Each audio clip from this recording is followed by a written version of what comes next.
Hello, my friends. Welcome to Origins. Origins is a forum that uses the evidence of science to validate the truth of creation.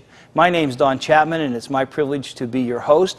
And today we have a guest with us, a tremendous guest, a man who has become a friend of mine because we have such a common perspective on what the church needs to be doing and where the world is. Welcome, Brad Harem, here to be with us today. Brad is a PhD in anatomy and neurobiology from the University of Tennessee School of Medicine, and he is the co-founder of Focus Press. Currently, Dr. Harem is the director of Focus Press and the co-editor of Think magazine. Brad, I love your magazine. I love the cover, and I especially love the title, Think. Is your title kind of suggesting that not everybody in America is doing a lot of that these days? That's exactly right, Don. We're wanting folks to start thinking critically, to really look at the evidence before them. You know, our show today is about the fact that there's a difference between education and indoctrination. It seems to me that Think has something to say to that. Definitely. If you really think about it for just a moment, our kids are running off to school, and oftentimes, instead of being educated to think critically or to learn how to learn, they are being indoctrinated or simply learning trivial facts so that they can take standardized testing.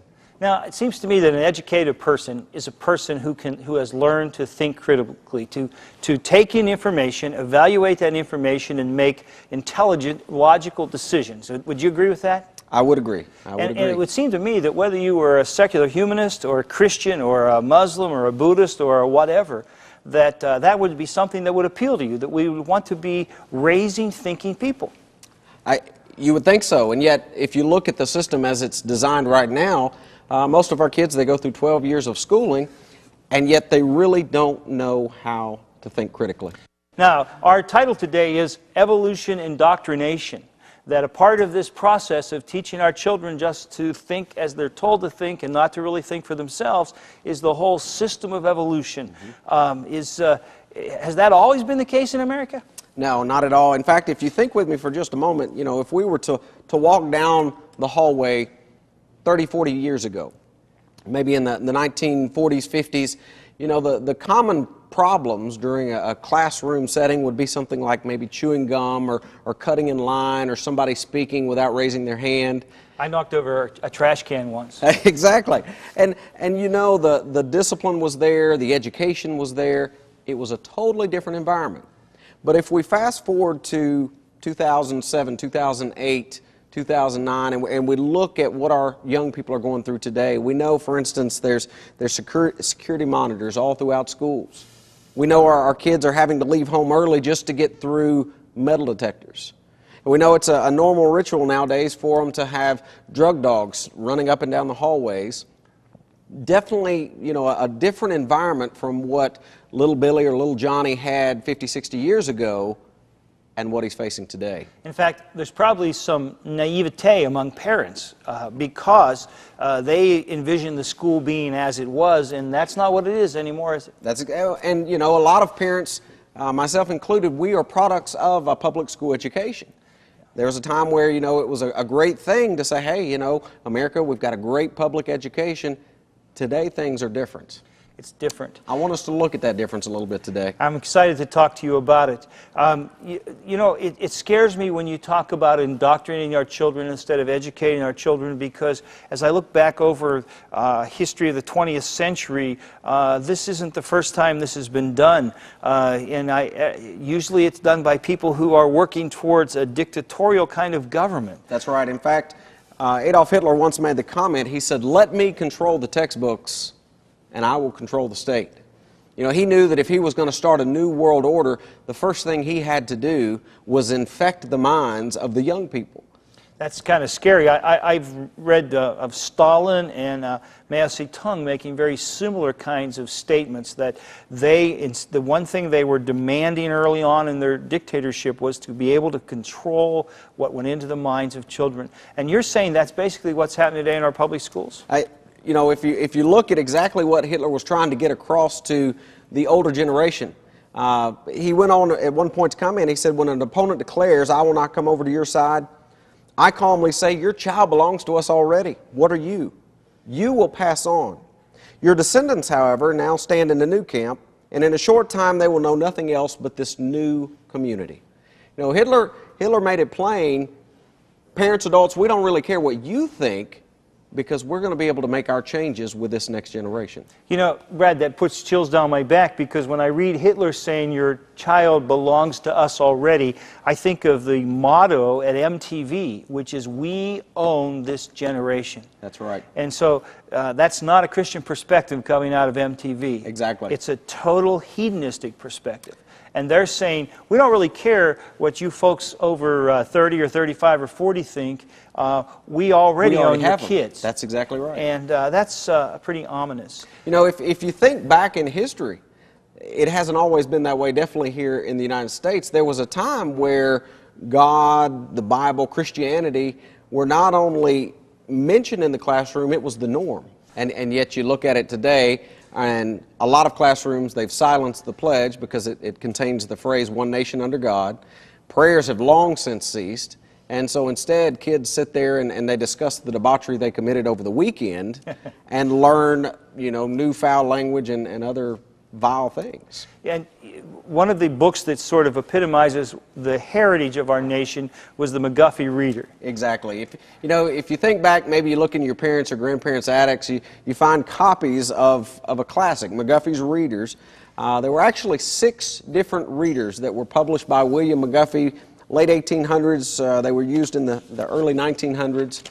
Over 120 million of them were sold. 120 million. Anybody who was learning to read during that time was using Mr. McGuffey's Readers. And so, what was the worldview that was behind the McGuffey Reader? This kind of tells you where America was. Definitely. I mean, all we have to do is open up, for instance, the second reader and take a look real quickly. Now, would this be second grade? This would be the second level. I'm not sure if they did grades the way we did. But anyhow, after you finish the very first one, this is the second one. Exactly. Right? If you look at the chapter headings, this is the table of contents. The very first one there, praise to God. Think of that. We go on down towards the bottom. It talks about the Lord's Prayer. Over on the right, we have the 10 Commandments and about using profane language. You know, it's to me, maybe how did we lose all this? I mean, it's incredible to me that this was the standard operating procedure for our country.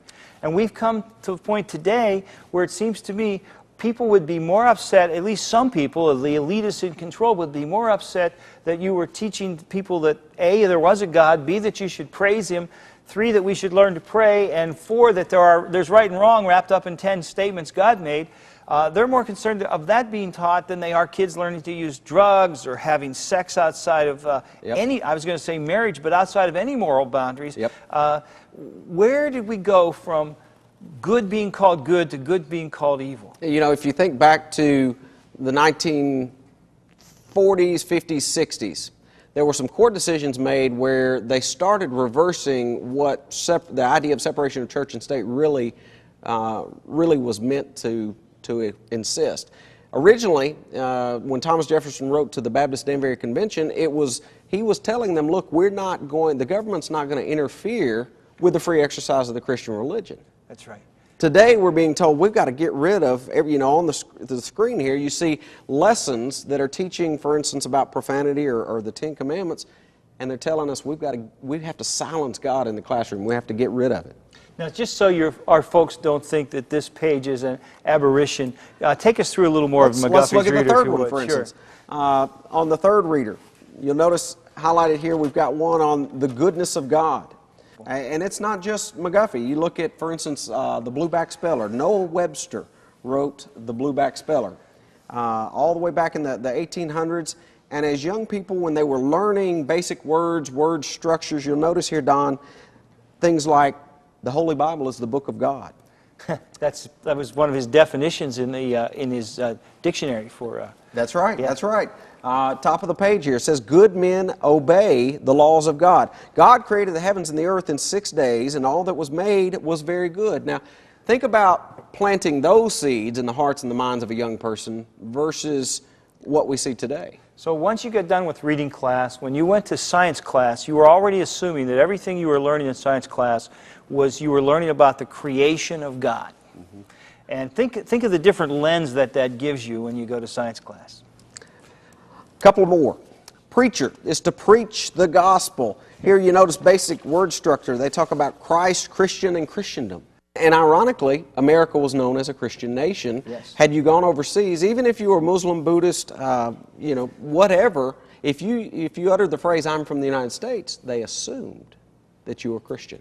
You know, Patrick Henry, one of our founders, said that this is a Christian nation. That doesn't mean everyone has to be a Christian, because one of the greatest virtues of Christendom is tolerance. That's right. That we accept people where they are, but they are not to affect the standard of who we are as a nation. And yet now when you look at it, what is probably the most discriminated religion in the United States of America? Oh, it's not even close. That's right. You can believe anything else. In fact, what all of the things that are happening in the school are about is to de-Christianize our children, I believe. Exactly. And, so we have a system in place now, when we're talking about evolution indoctrination, we have a system where kids are memorizing surahs from the Quran, for instance, in the classroom, or they're memorizing the sayings of the Dalai Lama or Confucius, but you try to bring a Bible into that setting, and it's altogether a different picture. And yet we still live in a day and age where that Gallup tells us that 85% of the people consider themselves Christian. I wish they were a little more Christian than they are, but it's amazing. More vocal. How and living it out a little more too. Yes. Yeah. But we have some apathetic Christians yes, today. we do, and we have some people who call themselves Christians, but there isn't much evidence. But the point that I'm trying to make is, I think it's an amazing thing to me that an elitist minority can so control an apathetic majority. So where are we in our schools today, Brad? I wonder if you'd want to go up to the board and just say, where are we today in what we're teaching our young people? McGuffey's Reader is a great perspective. It's a stake in the ground to say this is the way it was for, 100 years in America? Up through the 1920s at least? That was pretty much the standard reader, right? That and anybody in the public school system, that's what they were being exposed to. They learned not only the 3 R's of reading, writing, arithmetic, but they also were learning about God and the Bible. Yes. We look at today, and we find that, for instance, this biology book put out by Holt says, you're an animal, you share a common heritage with earthworms. Now, you can imagine a young person soaking that in, and it doesn't stop there. This is a Prentice Hall book used extensively. It says, we know, for example, that humans evolved from common ancestors we share with other living primates such as chimpanzees and apes. And that is talked about as if it is just absolutely fact. Unquestionable fact. They go on to say, like all other forms of life, humans are products of evolution by natural selection. We haven't proven that. In fact, ironically, creationists, we believe in natural selection. We know that God uses that to weed out some of the unfit. Natural selection may explain the survival of the fittest, but it doesn't explain the arrival of the fittest. No, that's right. And yet here they are trying to tell us everything came from that particular procedure. This particular book says humans probably evolved from bacteria that lived more than 4 billion years ago. We evolved from bacteria. And then they have this wonderful little diagram to try to piece it together in our children and grandchildren's minds that, hey, we've got it all worked out. We know that we came from some sludge, from some primordial soup. This next one is put out by Arms and Camp. It's a biology book, and you'll notice it's got a picture of a human growing there in the womb. But notice what it says. It says, by the 7th month, the fetus looks from the outside like a tiny normal baby, but it's not. This is another marketing ploy that they do. They take a picture. That little guy in that picture is less than 6 weeks old. Definitely. And yet they put his picture where they want the uneducated kids that we're raising to think that at 7 months, that's what that looks like. Right. At 7 months, a baby is viable. That's right. It can be outside the mother's womb, and it can live a very healthy and normal life. That's the evil of marketing, so to speak, in that they're trying to get our kids to associate 7-month-old with, oh, well, it doesn't really look human, so maybe it's not. And I just want to say that what you're saying, that's a perfect picture to illustrate your title, that this is indoctrination. We are not teaching science to our children. We're trying to get our children to devalue the baby in the womb. That's exactly right. Yes. But it goes worse than that, Don. If you think about it for just a moment, we now have professors who are teaching young people that things like rape, adultery, murder, that they're perfectly acceptable. For instance, I want you to read with me what Randy Thornhill, a professor, was teaching a group of students at Simon Fraser University on the topic of rape. He said, rape is evolutionary, it's biological and natural. Rape itself is an adaptation, a product of direct selection for rape in the past.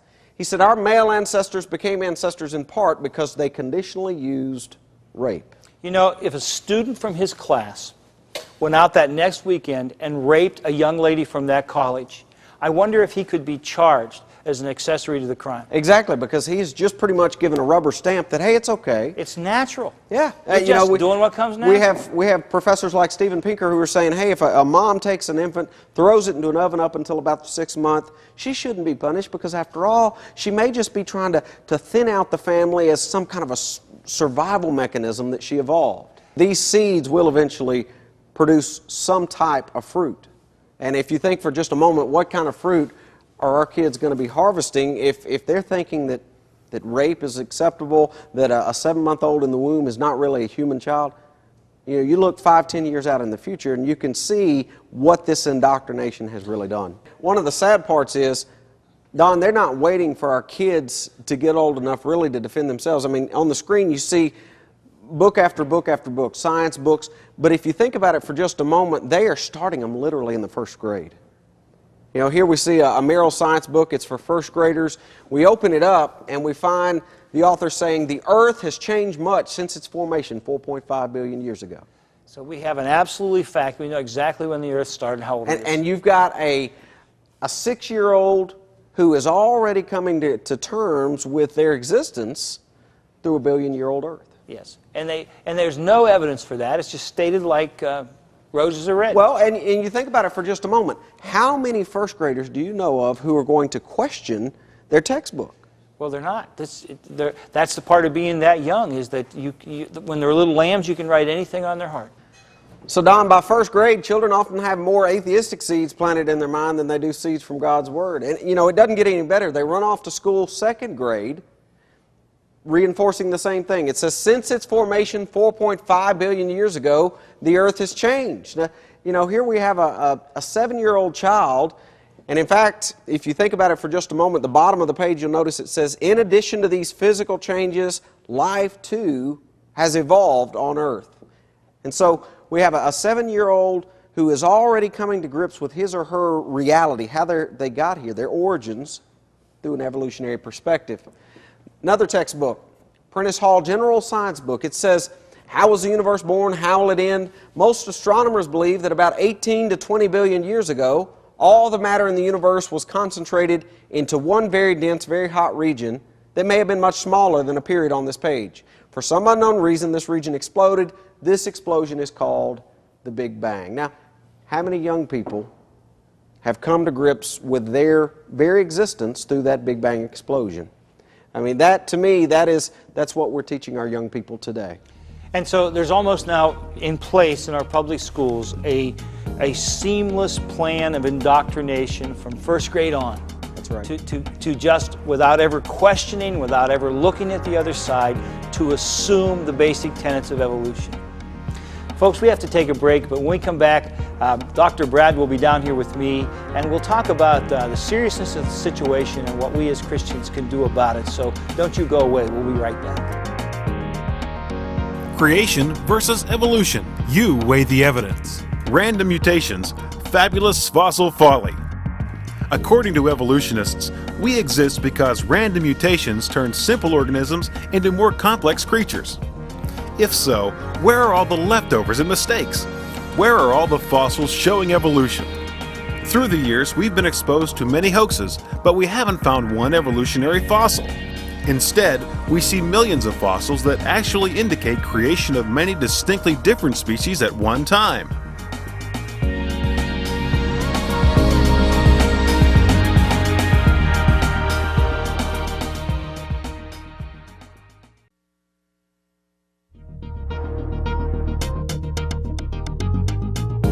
Today's guest on Origins, Dr. Brad Harem, is the co-founder of Focus Press Incorporated. He's also the co-editor of Think Magazine, where he's contributed many articles concerning the subject of creation. If you're searching for the truth and God's answers to life's questions, you'll want to subscribe to Think Magazine. Orders are being taken at 866-313-6474. For more information about Dr. Harem, you can write to Focus Press Incorporated, 1600 Westgate Circle, Suite 125, Brentwood, Tennessee 37027. Or visit the website at www.focuspress.org. Welcome back, my friends. It's so good having you with us. Dr. Brad Harem has been with us, and he's been talking about evolution indoctrination. And Brad, we want to talk for a minute about what we as Christians, and especially Christian parents, should be doing. But before we do, just to help our folks understand the seriousness of the situation, how committed is the other side to this whole issue of a monopoly of indoctrinating our children in evolution? Oh, the word that comes to mind would be militant. Yes. You know, if you look at names like Richard Dawkins, Christopher Hutchinson, some of the avid writers who are definitely trying to plant seeds of atheism in the hearts and the minds of our children. For instance, I wanted to read to you a quote from Richard Lewontin just to show you how the academic world is trying to silence God. He said, "Our willingness to accept scientific claims against common sense is the key to an understanding of the real struggle between science and the supernatural." He said, "We take the side of science in spite of the patent absurdity. We are forced to our adherence to materialism, no matter how counterintuitive, no matter how mystifying to the uninitiated. Moreover, that materialism is absolute, for we cannot allow a divine foot in the door." That's an incredible quote. Scientific claims as opposed to scientific facts, and they violate our common sense, and they're sometimes absolutely absurd, but we must believe them anyhow. Because we're not going to allow God's foot in the door. Now, that's not my definition of science. Not at all. And there's a new book out that I've just been reading by Richard Dawkins, and you have a quote from that as well. I do. In fact, it's The God Delusion. Stayed on the bestseller list, unfortunately, for a while. Look at how militant he is. He says, "I'm attacking God, all gods, anything and everything supernatural, wherever and whenever they have been or will be invented." And this is he's an Englishman, but he is one of the most influential men in the world in terms of what is taught in the scientific community to our children, isn't he? Oh, he's a media darling right now. Yeah, he's a superstar. Well, it's a scary time, Brad, but do you see hope? Definitely. I definitely see hope. I think things are changing. You know, when you look at how vile some of these folks are, there has to be an awakening. And I think slowly we're starting to see that here in the United States. The pendulum for a long time was with people who believed the Bible. We recognize the Scopes trial, that pendulum moved to the other side. And for many, many decades, the only option our children had was evolution. That was indoctrination. Thankfully now, that pendulum is starting to move back as we look at, hey, there's other theories out there. Maybe our children need to hear about intelligent design or other origin theories. And so thankfully we do see just a little bit of movement back to the center. Well, Brad, we're so grateful to you for your work and for sharing with us today. I hope this has been a wake-up call for a lot of our parents. And I would like to just say a word to those of you who've tuned in today, grandparents and parents, and maybe young people. You know, being scientific doesn't mean being anti-God. God is the author of science. He knows more about creation and how everything works than anyone else. And I want you to know that today there are thousands of wonderful, godly people who are engaged in the fields of science and doing a great job. Being Christian doesn't mean being anti-scientific. It means being truly educated. And I want to challenge you first to look in your own heart and say, have I been indoctrinated or have I been educated? Read some things from a creation perspective that will help you see how you can engage in critical thinking. We're not afraid of any facts that the evolutionists are putting out. Why won't they talk to us? You need to ask those kinds of questions.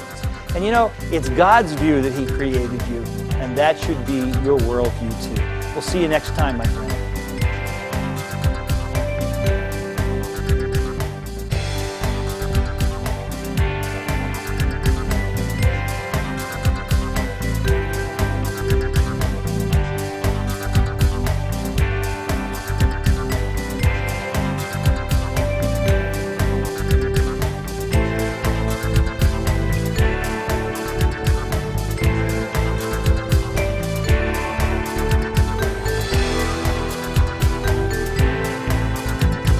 Thank you for watching this edition of Origins. If If you'd like a copy of the PowerPoint information presented today, you can download a PDF file of program number 804 from our website at www.originstv.org.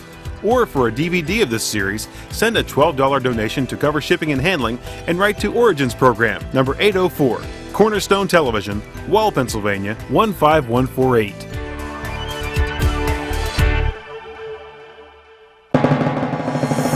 Origins is made possible by the faithful prayers and the financial support of you, our Cornerstone Television family.